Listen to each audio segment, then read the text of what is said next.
Samantala mula sa Medical City sa Ortigas, dinala na sa Heritage Park sa Fort Bonifacio sa Taguig City ang labi ni dating Supreme Court Chief Justice Renato Corona. Pero base sa impormasyon, nais muna ng kanyang pamilya na gawing pribado ang burol ng kanilang mahal sa buhay ngayong gabi. Bukas naman, nakatakda ng buksan sa public viewing ang burol ng namayapang Chief Justice. Nagpaabot na ng pakikiramay ang Malacanang sa pamilya na naulila ni dating Chief Justice Renato Corona.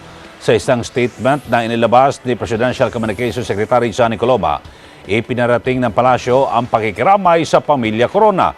Magugunitang si Pangulong Aquino ang sinasabing nasa likod ng impeachment trial ni Corona na humantong sa conviction ng impeachment court ng Senado kapalit umano ng suhol sa mga senator judges batay sa pagbubunyag ni Senator Jingo Estrada.